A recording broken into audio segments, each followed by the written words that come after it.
عزیز و اقارب اس مسجد کے نمازی، بوڑھے تو بوڑھے تھے، نوجوان، بیمار تو بیمار ہیں، بالکل صحت مند، جو گزشتہ سال رمضان المبارک کے مہینے میں زندہ تھے، اسی مسجد میں تراویح بھی پڑھتے رہے، نمازیں بھی پڑھتے رہے، آج وہ زمین کے اندر چلے گئے۔ میں اور آپ کتنے خوش قسمت ہیں، اور مجھے اور آپ کو پتہ بھی نہیں ہے کہ مجھے اور آپ کو آئندہ رمضان کا مہینہ نصیب ہوتا ہے یا نہیں۔ اس لیے اس پر ہم اللہ تعالیٰ کا شکر ادا کریں اور ساتھ دعا بھی کریں کہ اللہ ہم سب کو اس مبارک مہینے کی قدر نصیب فرمائے۔ اس کے جتنے اعمال اللہ تعالیٰ کو ہم سے مطلوب ہے اور اللہ کو پسند ہے، اور اللہ تعالیٰ نے ان کی برکت سے ہماری مغفرت کا فیصلہ کرنا ہے، وہ سارے کے سارے اعمال شوق اور محبت کے ساتھ مجھے اور آپ کو نصیب فرمائے۔ دوسری اس اعتبار سے بھی ہم خوش قسمت عزیز ہو کہ الحمدللہ روزہ تو رکھتے ہیں، تراویح بھی پڑھتے ہیں اور حسب طاقت اعمال صالحہ بھی کرتے ہیں۔ یہ بھی محض اللہ کا کرم ہے، اللہ کی مہربانی ہے، ورنہ کتنے حضرات ایسے ہیں جو یہ خیال بھی نہیں کرتے ہوں گے کہ رمضان المبارک کا مہینہ ہے، اٹھنے بیٹھنے میں، کھانے پینے میں کوئی تبدیلی لانی چاہیے، ان کو اس چیز کی کوئی پرواہ نہیں ہے۔ اتنا مبارک مہینہ کہ معمولی سے عمل پر بزا ہے کہ چھوٹا سا عمل ہوتا ہے اللہ مغفرت کا فیصلہ کر دیتے ہیں، لیکن ان کا احساس تک ہی نہیں ہے۔ دن دہاڑے ایسے بھی ہوں گے چوری چھپے کھاتے ہوں گے، پیتے ہوں گے، لیکن کئی تو ایسے ہیں جو کھلے عام کھاتے ہیں۔ ایک وقت تھا اور اب بھی شاید کئی غیر مسلم ممالک میں اور علاقوں میں مسلمانوں کے اس مبارک مہینے کی قدر ہے اور عظمت ہے کہ وہ کھل کے نہیں کھاتے اور اپنے بچوں کو منع بھی کرتے ہیں، اور پھر اس کی برکت اللہ نصیب بھی کرتا ہے۔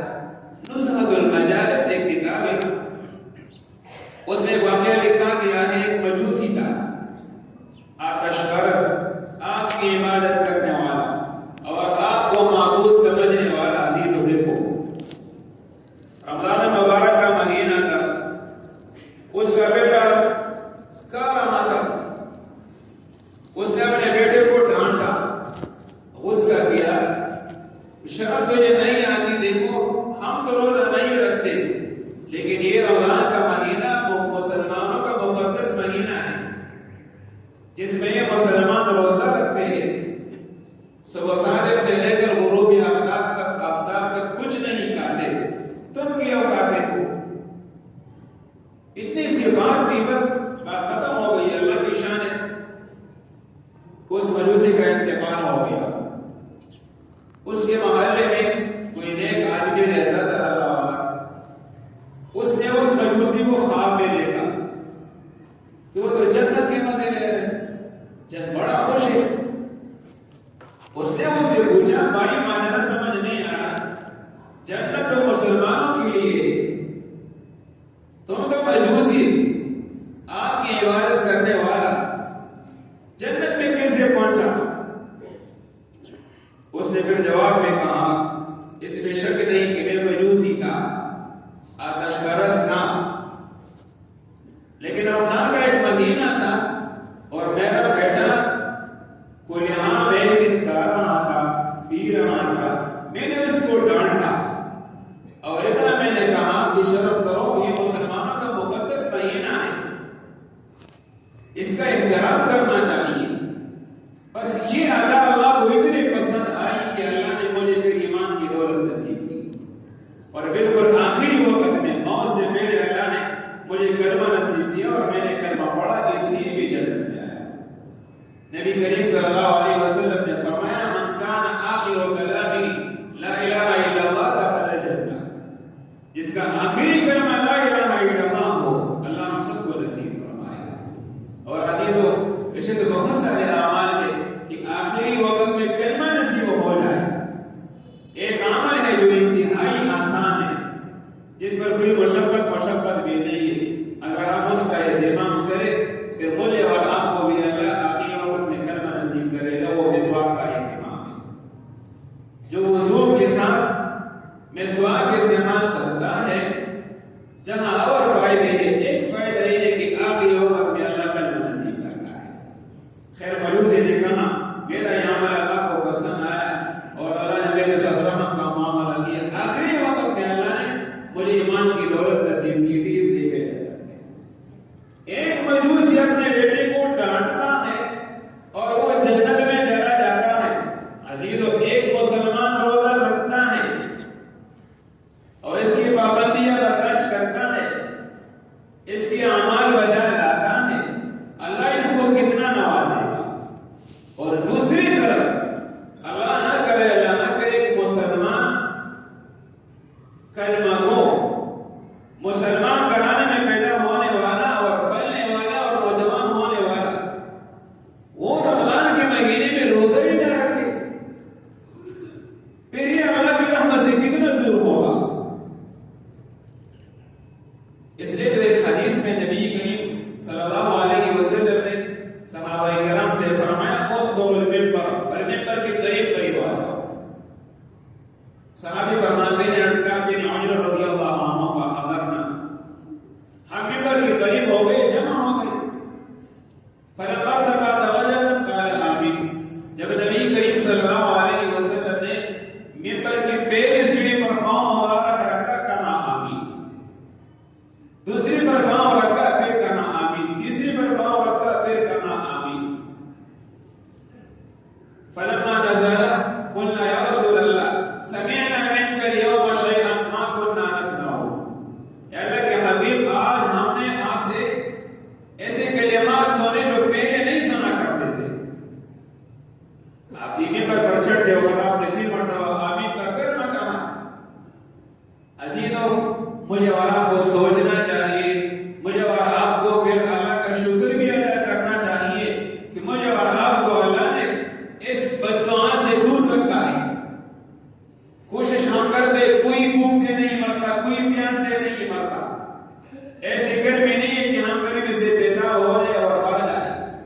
نبی کریم صلی اللہ علیہ وسلم نے فرمایا عرضنی جبریل تشریف لے آئے، میں نے منبر کی پہلی سیڑھی پر پاؤں رکھا تو جبریل نے بد دعا دی، بمودا من ادرک رمضان فلن یغفر له، وہ انسان اللہ تعالیٰ کی رحمت سے دور ہو، اور ایک روایت میں یہ بعیدہ من ادرک رمضان، وہ بندہ برباد ہو، ہلاک ہو جو رمضان کا مہینہ پائے اور پھر اس کی مغفرت نہ ہو۔ رمضان کا مہینہ پائے کہ روزہ رکھے، اللہ بخشش کا فیصلہ فرما دیتے، من صام رمضان ایمانا واحتسابا غفر له ما تقدم من ذنبه، جو رمضان کا روزہ رکھے ایمان کی حالت میں، اخلاص کے ساتھ، اس یقین پر کہ اللہ مجھے اس کا بدلہ دے گا، سابقہ سارے گناہ اللہ معاف کر دے گا۔ من قام رمضان ایمانا واحتسابا، جو رمضان کے مہینے میں رات کو قیام کرے، تراویح کا اہتمام کرے، قیام اللیل کا اہتمام کرے، ایمان کی حالت میں الحمدللہ ہم مومن ہیں، مسلمان ہیں، اخلاص کے ساتھ، غفر له ما تقدم من ذنبه، اس کے سابقہ سارے گناہ اللہ معاف کر دے گا۔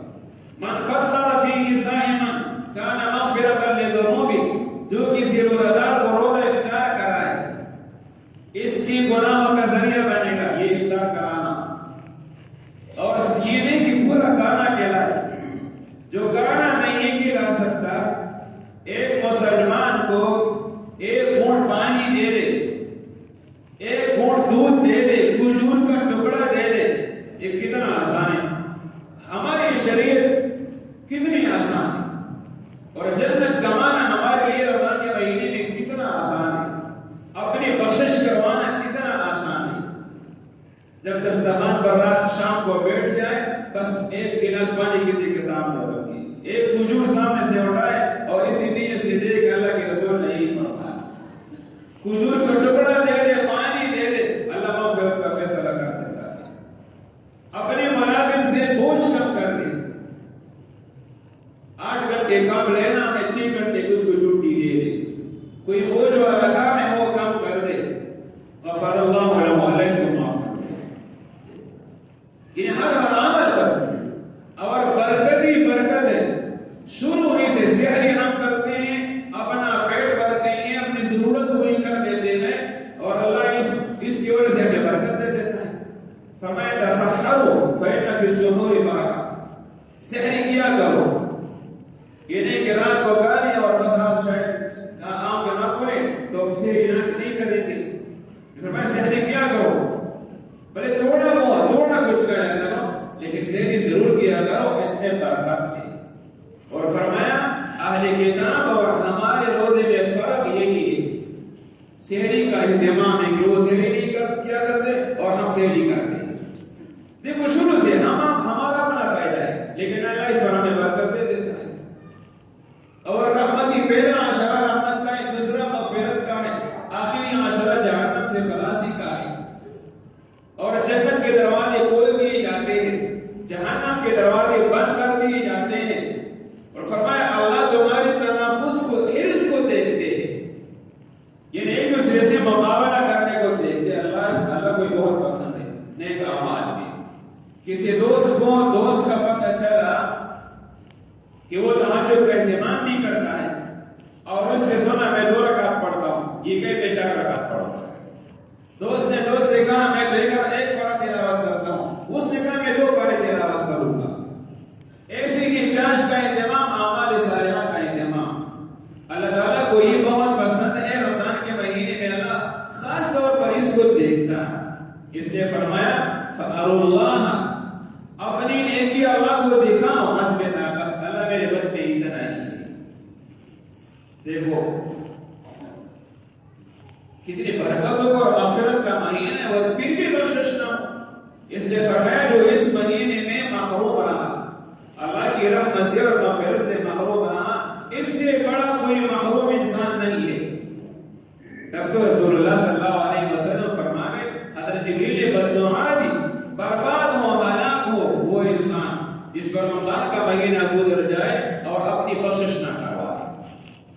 تو میں ہمارا اسی اعتبار سے خوش قسمت ہے، الحمدللہ عزیزو، اللہ نے رحم کا ارادہ کیا ہے ہمارے ساتھ اور رحم کا فیصلہ کیا ہے کہ اللہ نے پھر توفیق دی ہے۔ اللہ روزے کی توفیق دے دیتے ہیں، ہم تراویح پڑھتے ہیں اور اللہ کا شکر ہے مسجد آباد ہے۔ فجر کی نماز میں دیکھو ماشاءاللہ جیسے جمعے کی نماز ہے، ایک رونق ہے، لیکن اللہ کرے کہ ہم اس کو برقرار رکھیں۔ صرف رمضان کرنا، حدیث مبارک میں، رمضان مبارک میں جیسے رمضان کا مہینہ شروع ہوتا ہے سرکش شیاطین جھگڑے جاتے ہیں، رمضان کا مہینہ ختم ہوتا ہے تو پھر نظام ہر بندہ خود دیکھتا ہے۔ سرکش تو جھگڑے جاتے ہیں، کسی نے مجھے کہا پوری طرح یہ شیاطین تو بند کی گئی، یہ پھر لڑائی کیوں ہے، پھر جھگڑے کیوں کرتے ہو؟ میں نے کہا یہ سرکش بندے چھوٹے چھوٹے پھر بھی کھلے ہوئے ہیں، ہمارے لیے تو چھوٹا بھی کافی ہے، ہمیں برباد کرنے کے لیے بڑے کی ضرورت نہیں۔ ہم نے اتنا تعلق رکھا ہے، دوستی رکھی ہے، ہر موقع پر ہم نے شیطان کو راضی کیا ہے، اس کی چیزوں کو ہم نے راضی کیا ہے، خوش کیا ہے۔ اب مشکل نہیں ہے، بڑا نہ بھی ہمارے لیے تو چھوٹا بھی کافی ہے۔ پھر اللہ کے رسول صلی اللہ علیہ وسلم نے فرمایا میں نے اس پر کہا آمین۔ عزیزو، ایک حضرت جبریل جیسے جلیل القدر فرشتہ بددعا دے اور سرکار دو جہان صلی اللہ علیہ وسلم اس پر آمین کرے، پھر اس بددعا کی قبولیت میں اور اس انسان کی بربادی میں کیا شک ہو سکتا ہے؟ اللہ ہم سب کی حفاظت فرمائے۔ پھر میں یہ عرض کر رہا تھا اس کا اللہ کا شکر ادا کرے اور ابھی وہ کوشش کرے اس وقت سے فائدہ اٹھائے۔ ایک زبردست سیزن کا موقع اللہ نے ہمیں دیا ہے، ہم نے کیا کمائے، اپنے اللہ کو راضی کرے کہ نفل عمل پر اللہ فرض کا اجر دے دیتا ہے۔ من تقرب فيه بخصلة من الخير كان كمن أدى فريضة فيما سواه، اور فرمائے ایک فرض کا بدلہ 70 گنا دینے کے۔ جو ہر وقت نیکیوں کا خزانہ ہم جمع کر سکتے ہیں اپنے لیے عزیزوں. اور پھر فرمایا جب میں نے ممبر کی دوسری سیڑھی پر پاؤں رکھا پھر حضرت جبریل نے بددعا دی باولا من ذکرت عنده فلم يصلي علیہ. وہ بندہ برباد ہو اللہ کی رحمت سے دور ہو جس کے سامنے آپ کا نام مبارک آ جائے اور وہ تجھ پر درود نہ پڑھے. سب کہو صلی اللہ علیہ وسلم. یہ بہت بڑا عام ہے. آپ صلی اللہ علیہ وسلم ہمارے بڑے محسن ہیں. اللہ کے بعد اگر ہمارا کوئی محسن ہے وہ سرکار دو جہان ہے صلی اللہ علیہ وسلم. لیکن کیا کرے میں نے سب کو راضی کیا اگر ناراض کیا تو اللہ کے رسول کو ناراض کیا. میں نے ہر ایک سے تعلق رکھنا ہے ہر ایک کو خوش کرنا ہے زندگی میں ہر ایک کو موقع دینا ہے. کہ میں نے نہیں دینا سرکار دو جہان صلی اللہ علیہ وسلم کی زندگی کو نہیں دینا ہے آپ کی سنتوں کو نہیں دینا ہے آپ کی شکل و صورت کو نہیں دینا ہے سب کو دینا ہے. ہمارے کتنے محسن کسی موقع پر مجھے اور آپ کو نہیں بھول گئے. دنیا کی زندگی میں ایک روایت میں نبی کریم صلی اللہ علیہ وسلم اکثر پریشان رہتے تھے غمگین رہتے تھے. کیوں غمگین؟ وہ ہمارے لیے غمگین رہتے تھے اور کسی موقع پر مجھے اور آپ کو نہیں بھول گئے. ہر وقت دعا میں مجھے اور آپ کو یاد کرتے رہے. اللہم اغفر لامتی اللہم ارحم امت محمد. یا اللہ محمد کی امت پر رحم فرما. اور عزیزو جب آخری وقت تھا پھر بھی مجھے اور آپ کو نہیں بھول گئے. حضرت عزرائیل علیہ السلام جب روح قبض کرنے کے لیے تشریف لائے حضرت جبریل علیہ السلام ساتھ تھے. حجرہ مبارک میں تشریف لے کر گئے. عرض کیا اللہ کے حبیب باہر عزرائیل کھڑا ہے اجازت مانگ رہا ہے. نبی کریم صلی اللہ علیہ وسلم نے فرمایا جاؤ جبریل اللہ سے پوچھو کہ جب میں دنیا سے چلا جاؤں گا تو میری امت سے کیا معاملہ فرمائیں گے. جبریل علیہ السلام اللہ سے درخواست کر کے واپس آئے.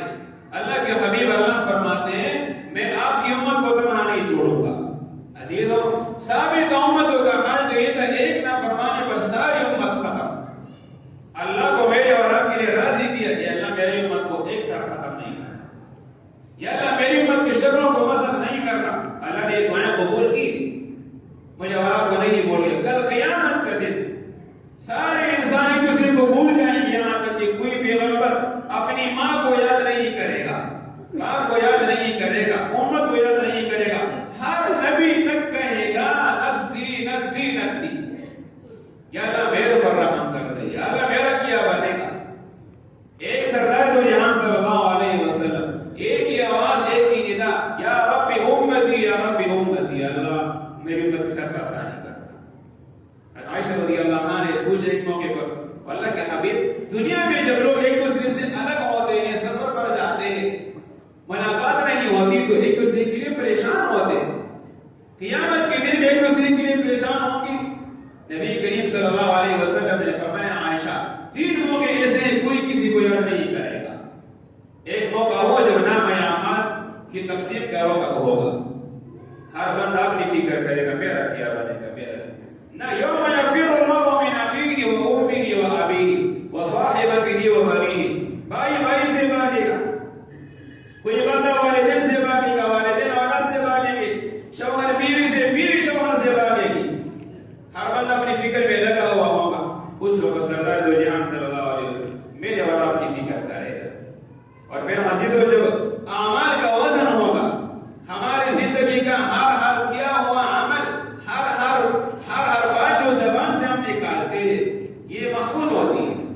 اور قیامت کے دن اس کا وزن ہوگا اس وقت ہر بندہ پریشان ہوگا. پتہ نیکیوں کا پلہ باری ہوگا یا برائیوں کا پلہ باری ہوگا. اس وقت ہر بندہ کہے گا میرا کیا بنے گا. نبی کریم صلی اللہ علیہ وسلم میزان کے قریب میں کھڑے ہوں گے یا رب امتی یا رب امتی. اللہ امت سے آسانی کر دے. اور جب پورے صراط پر روانہ ہو جائیں گے جو جہنم کے اوپر ایک راستہ ہے ہر ایک نے وہاں سے گزرنا ہے. ان منکم الا واردھا کان علی ربک حتما مقضیا. بہت مشکل سفر ہے عزیزو. اس وقت ہر بندہ پریشان ہوگا پتہ نہیں میرا کیا بنے گا. نبی کریم صلی اللہ علیہ وسلم یہ یا رب امتی یا رب امتی. اللہ میری امت پر آسانی کر دے. اور پھر امتی میں اور آپ کے غور کریں نا ہم نے کیا دیا. ہم ہی جو زندگی لے کر جائے, یہ شکل صورت لے کر جائے, سردار دو جہان کے پاس جا سکتے ہیں. یہ ایسا گناہ ہم کرتے ہیں مسلمان کہ یہ گناہ سجدے کی حالت میں بھی ساتھ ہے. وہ داڑھی منڈوانے کا گناہ ہے, سجدے میں ہے بندہ, اللہ کا بہت قریب ہے, لیکن یہ گناہ ساتھ ہے عزیز. اور اس حالت میں ہم چلے گئے نا تو دنیا میں اللہ کے رسول صلی اللہ علیہ وسلم نے دو بندوں سے چہرہ مبارک پھیرا ہے. کسرا کی طرف سے دو بندے آئے تھے بطور وفد, بڑے بڑے مونچھوں والے اور داڑھی منڈے ہوئے تھے. نبی کریم صلی اللہ علیہ وسلم نے فکرہن نظر الیہما, ان کی طرف دیکھنا بھی گوارا نہیں کیا, چہرہ مبارک پھیر دیا اور فرمایا ویلکما من امرکما بہذا, وہ تمہاری بربادی ہو, تمہیں کس نے کہا یہ کام کرو. وہ چونکہ کسرا کو رب مانتے تھے, کہنے لگے ہمارا نہ رب اور نہ کسرا بہذا, ہمارے رب کسرا نے ہمیں یہ کہا ہے. نبی کریم صلی اللہ علیہ وسلم نے عزیزو بہت پیارا جملہ ارشاد فرمایا امرنی ربی باعفاء اللحیہ وقص الشعر, مجھے تو میرے رب نے حکم دیا ہے کہ میں داڑھی کو بڑھاؤں, مونچھوں کو کٹواؤں. داڑھی کی عظمت کے لیے اتنی سی بات کافی ہے کہ پوری کائنات کا حسین چہرہ صلی اللہ علیہ وسلم کا ہے, اور اس پر داڑھی ہے عزیزو. اس لیے